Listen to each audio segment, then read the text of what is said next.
الحمد لله رب العالمين والصلاة والسلام على سيد المرسلين وخاتم النبيين سيدنا وحبيبنا محمد وعلى آله وصحبه أجمعين و من تبعهم بإحسان إلى يوم الدين. با سلام و درود خدمت شما بینندگان عزیز. هر جا که هستید براتون اوقات خوبی رو آرزو میکنم. امروز هم باز مهمان خانه های شما هستم با ذکر بعضی از خطاهای رایجی که در ادای زکات شما مسلمانان احتمالاً یا بعضی از مسلمانان مرتکب میشوند.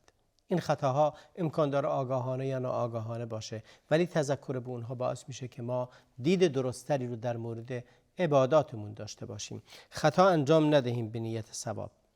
در هفته گذشته 2 تا خطا رو در مورد ادای زکات گفتم. یکیشون تساهل و تنبلی در یا تهاون و کوتاهی کردن در ادای زکات هست. کوتاهی میکنن عده‌ای و اون رو به حساب خودشون فکرهای عجیب و غریب میکنن، بهانه‌ها و عذرهای مختلف میارن براش و زکات رو نمیدن.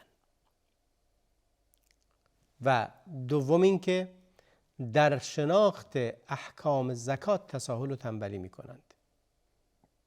سالها میگذرد، چیز سختی نیست، سالها میگذرد و یک نفر میبینی در یک کاری داره فعالیت میکنه، منبع رزق و درآمدش یک چیزی هست، این منبع رزقش رو نرفته یاد بگیره که بگه حق مال چی هست، حق شرع در این مال من چیه. یکی هست 30-40 سال کارمنده، یکی هست 30-40 سال بازرگانه، دیگری کشاورز، سومی دامدار، چهارمی بانکدار، پنجمی. هر کدوم از اینها یک نوع فعالیت دارن که ازش ارتزاق میکنند، ولی از خودشون نپرسیدند که حکم شرع در درآمدهای من چقدره، زکات اینها چگونه است، مقدارش چیه، کدوم زکات داره، تا چه اندازه باید من مال داشته باشم که زکات واجب بشه، به کیها باید بدم، وقت پرداختش کیه. این 5 مورد رو باید بدونه. و اما موضوعی که امروز داریم در بابش بحث میکنیم، یکی این که تساهل یا بگم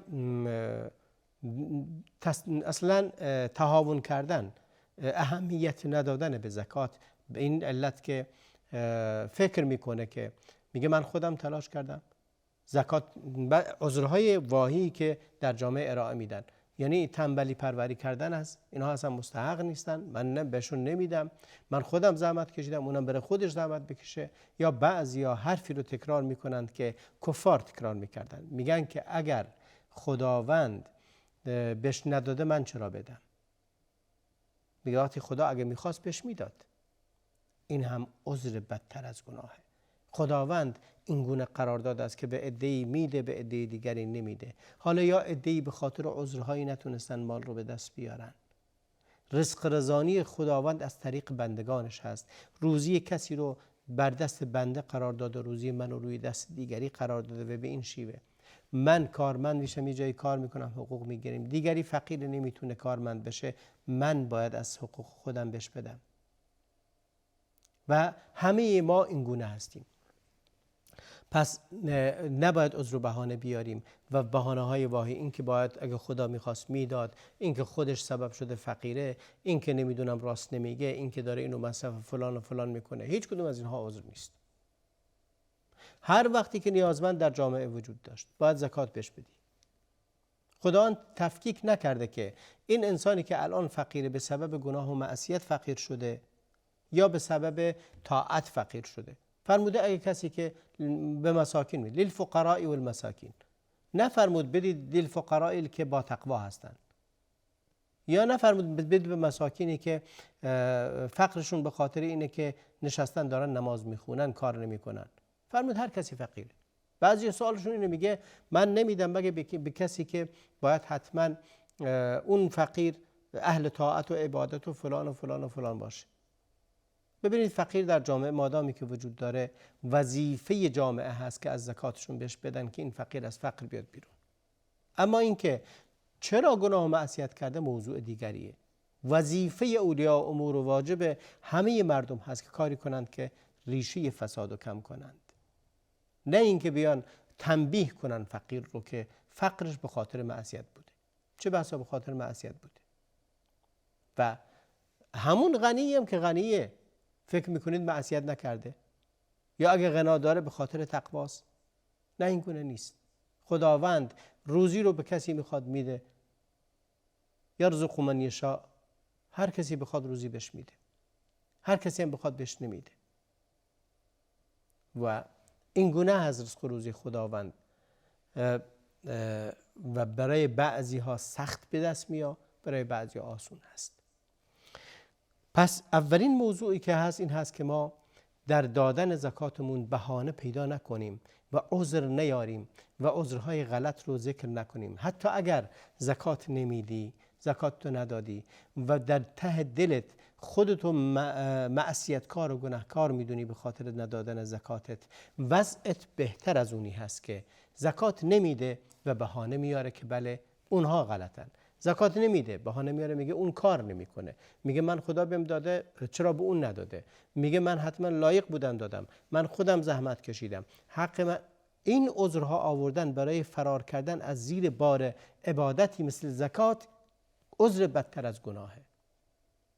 اما اونی که گناه رو میکنه و عذر نمیاره، میگه من گناه کردم، حب دنیا بر من غلبه کرده، دعا میکنم توفیق پیدا کنم، یا دعا کنید توفیق پیدا کنم زکاتو بدم. داره خودشو مقصر میدونه. این به توبه نزدیکتر از اونی هست که خودشو مقصر نمیدونه بلکه فقیر رو هم مقصر میکنه یا چیزی هم طلبکاره. و اما اونها خیلی وضعشون بدتره که این گونه هستند. موضوع دیگری که وجود داره تساهل و تنبلی کردن در دادن زکات به مستحقش هست. خداوند در قرآن کریم فرمود انما الصدقات للفقراء والمساکین والعاملین علیها والمؤلفة قلوبهم وفي الرقاب والغارمین وفي سبیل الله وابن السبیل فریضة من الله والله علیم حکیم. 8 صنف رو اسم برد.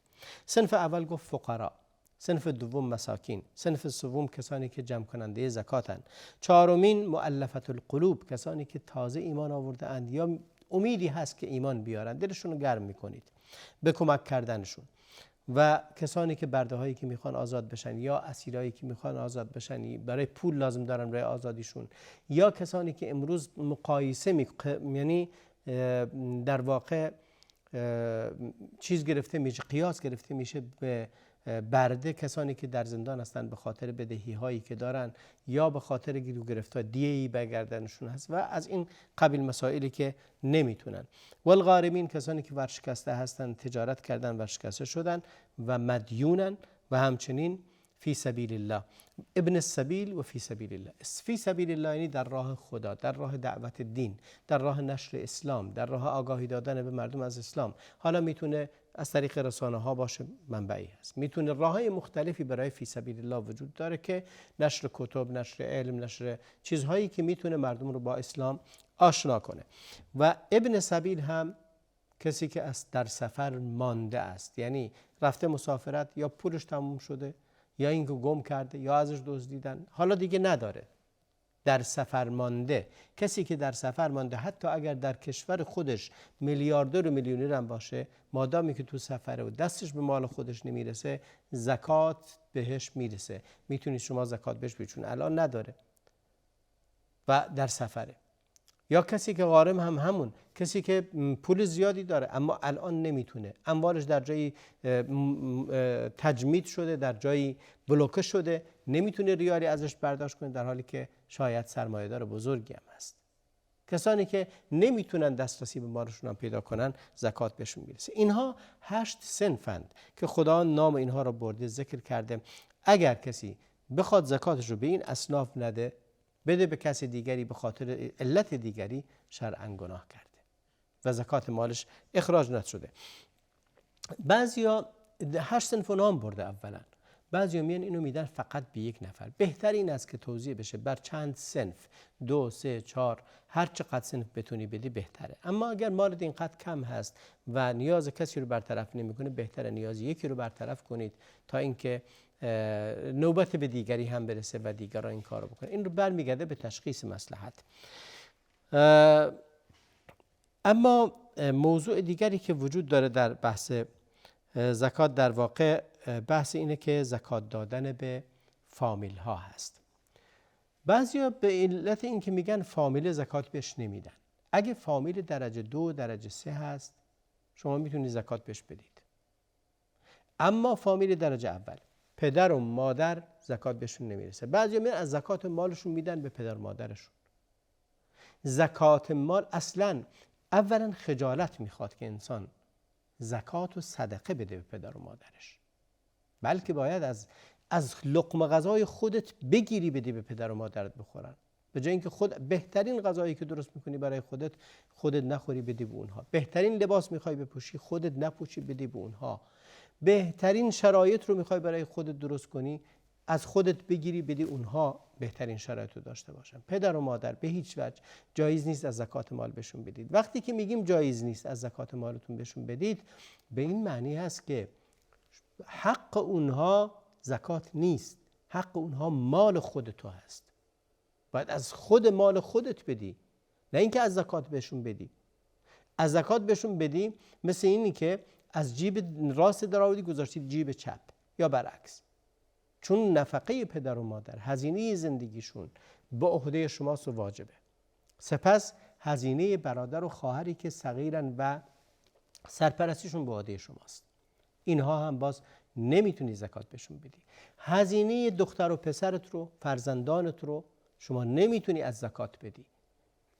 فرزندت نفقش بر تو واجبه، دخترت پسرت تا زمانی که مستقل نیستند هزینه زندگیشون به تو واجبه. تو نمیتونی از هزینه زندگی اونها رو از زکات بدی و این از خطاهای رایج خطرناک است. اما یک موضوعی وجود داره که اون هم نیازهای دیگر زندگی فرزندان هست غیر از نفقه. نفقه عبارت از چی هست؟ تعریفی که قدیم بوده، خوراک و پوشاک و مسکنشون میشه نفقه، بیماریشون میشه نفقه، اما تحصیلاتشون، اما کارهای دیگه‌ای که میخوام بکنن اینا جزو صدقه نیست، جزو انفاق نیست، جزو نفقه نیست. در نتیجه باید میتونید از زکات بهشون بدید. برای اون کارا میتونید. یا فرزندتون رفته یه تجارتی کرده، در تجارت برشکست شده، به عنوان نفقه نمیتونی بهش بدی، ولی به عنوان این که جزو غارمین هست، جزو کسانی است که ورشکسته هستند، میتونید زکات بهشون بدید. این هم بسیار مهم هست که این رو رعایت کنید. یکی از خطاهای رایجی که در جامعه وجود داره اینه که زکات رو وسیله‌ای برای گداپروری کردن. خیلی از تجار رو میبینی که در ماه رمضان که میاد صف طولانی جلو مغازش کشیده شده، هر کسی میاد 10 درهم و 20 درهم بهش میده. این ضایع کردن زکاته. اولا زکات باید بگردی جزو اون 8 صنف باشه. شما میتونی صدقه بدی به اینهایی که میان در مغازت ازت طلب میکنن، جزو سائلن و اما السائل فلا تنهر. ولی زکات به 8 صنف میرسه، باید شما زکات رو برداری بری دنبال این 8 صنف بگردی یا بدی به مؤسسایی که این اصناف رو میشناسن و میرسونن به دستشون. ولی نه اینکه این رو وسیله گداپروری کنی، یک هر سال یک صف طولانی جلو مغازت بیستن و به هر کدومشون مبلغ ناچیز و زهیدی رو بدی که بهش بگی من زکات دادم. این زکات نیست. زکات اونی هست که باید حتما بشناسی که جزو فقیرها هستن، جزو اون اصناف هستن و اون زکات رو بهشون بدید. بعضی زکاتشون رو میدن به کسایی که واقعا نیاز ندارن، فقط چون جزو فامیل هستن هر سال، مثل اینکه پرونده درست کرده هر سال بهشون میده. نتیجه این گونه زکات پرداخت کردن ها شده است این که در مناطقی هستند که مردم کار نمی کنند. شهرها و روستاهایی رو من میشناسم که مردم کار نمی کنند، چون در اون شهر و روستا در کشورهای دیگه از اهالی اون شهر و روستا تاجرهای بزرگی هستن که هر ماه رمضان اینقدر پول بهشون میدن، میان میگردن همه رو پول جمع میکنن، بعد میرن طول زمستان رو میخوابن. بله این هم تبدیل شده به نباید به اینها این گونه زکات داد. باید زکات رو وسیله‌ای برای رشد قرار داد، وسیله‌ای برای اینکه دیگه سال دیگه تکرار نشه اینا بیان. ولی اینها نه، اینو میخرن طول زمستان هم دیگه مشغول کارهای لهو و لعب خودشون هستن. بعضیا حالا جووناشون هر کدومی موتوری خریدن و موتور سواری و دور زدن و گشتن و تفریح کردن و کار نمیکنن، چون براشون میره، چون زکات بهشون میرسه میدن. بعضی از زکاتشون رو بله میده به کی؟ میده به کسایی که واقعا مستحق نیستن. چیکار میکنه این زکات رو؟ تبدیل میکنه، میره طلا میخره، حالا نگه میداره، یا میده به یه خانمی برای اینکه این کارو بکنه. این هم از خطاهای رایجی است که شما تحقیق نمی کنید در مورد کسی که آیا مستحق زکاته یا نه. صدقه خودت رو هر طور بخوای میتونی بدی، ولی زکات رو باید حتما دقت کنید به اون 8 صنفی که عرض کردم بدید. نمیشه اینها رو به این شیوه انجام داد. اما همچنین از خطاهای دیگری که وجود داره اینه زکات رو نمیدن، جمع میکنن. زکات الان وقت پرداختش هست. مثلا مثال عرض میکنم، وقتی که سر سال اومد برای مال تجاره، اونایی که تجارت دارن سالی یک باره، حالا اگر رمضان دادی هر سال رمضان بده، اگر هر ماه دیگه ای دادی هر سال همون وقت پرداخت کن. سر سال که شد پرداخت کن. حالا یک روز جلو یک روز عقب تأثیری نداره، ولی تأخیر کردن، بعضی این رو تأخیر میندازن، میگه من زکاتم رو میذارم طول سال هر کی اومد در مغازه بهش میدم. نه، شما حق نداری این کارو بکنی. این مال شما نیست. شما اینطوری داری خودتو از صدقه فرار میکنی.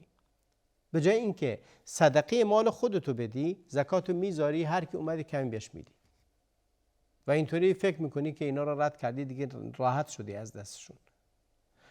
این ربطی به تو نداره. این مال زکات مال فقیر و مسکین و اون 8 صنفی که گفتم. اگه زکاتت الان واجب شده باید همین الان پرداخت کنی.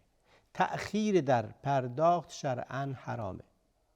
مال تأخیر حرامه، ولی میتونی پیشا پیش بدی، اما نمیتونی اونو تأخیر بندازی.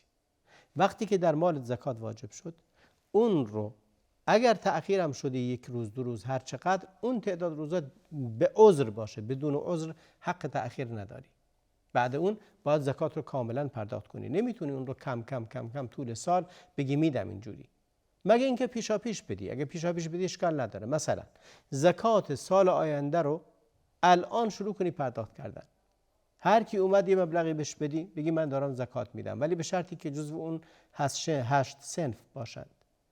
اگه بخوای اینطوری زکات بدی خوبه، ولی اگه برعکسش باشه نه، درست نیست. نباید زکات امسال رو بندازی سال دیگه. میتونی زکات سال آینده رو الان شروع کنی پرداخت کردن، اما مال آینده رو مال الان رو نمیتونی. باید همین الان پرداخت کنی و بدی به کسایی که مستحقش هستند. به انتهای برنامه امروز هم رسیدیم. تا برنامه دیگر همه شما رو به خدای بزرگ میسپارم. و صلی الله و بارک علی نبینا محمد و علی آله و صحبه اجمعین.